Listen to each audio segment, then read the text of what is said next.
Today we're going to show you how you can manage your student's iPad using JAMF Parent.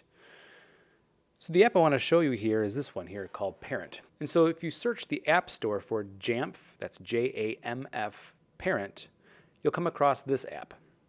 And this works in tandem with our self-service app on the school iPads. And this works like screen time. So certainly you could set screen time on the student device, but if you want to manage it remotely, you can use JAMF Parent. Here's how this works. On the student device, open up self-service, and you'll see the similar logo in the top right-hand corner here.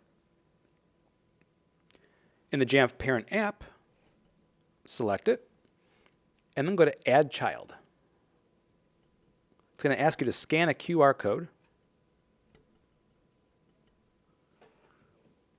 And here's where you're going to scan the JAMF Parent icon here in the self-service. And then confirm.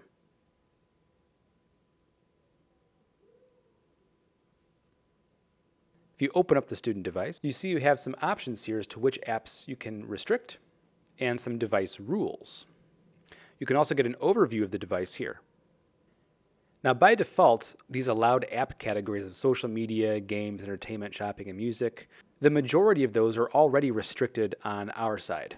Students do not have access to social media or games or entertainment, but if you want to go even further, you can ensure that you can switch those off and prevent your children from using those types of apps. At the top of the Allowed Apps screen, you see you have two options: Enable App Lock and Restrict Device Functionality. App Lock will lock your child into a specific app for a specific duration. After that duration, the apps will become unlocked again. Let's say your child is asking you to use their school iPad to read on Sora for 1 hour. You can simply set 1 hour, scroll down to the Sora app, and then hit Done. If they need to read and take notes in Notability, you can select more than one app and then hit Done. These will be the only two apps that they'll have available for the next hour.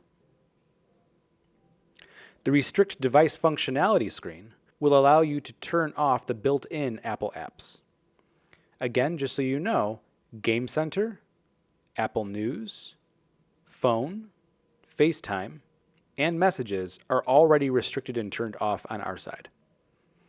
If you want to go one step further and restrict podcasts, books, iTunes Store, then you can turn those off as well. On the app side, you can see that those apps were now removed. The Device Rules tab will let you set device restrictions on a schedule. So here we can create a device rule. So perhaps between the hours of 10 p.m. and 6 a.m., the only app that they should have access to is their mail app. Select the app. I also recommend doing the settings as well. That way, in case anything goes awry, we can access the settings and adjust Wi-Fi, Bluetooth, and things of that nature. Hit Next. You now have the option to set websites as well. Hit Next. If you want this restriction on all days at a specific time, make sure you select those days and then select the times. So begin time will be 10 p.m. End time would be 6 a.m. Do not select always, as this will lock out your child from all apps at all times and not on a schedule. Hit Next, name your device rule, and then hit Save. And that's it. If you have any questions on how to use JAMF Parent, please email me at robert.petito@woodward.edu. And as always, thanks for watching.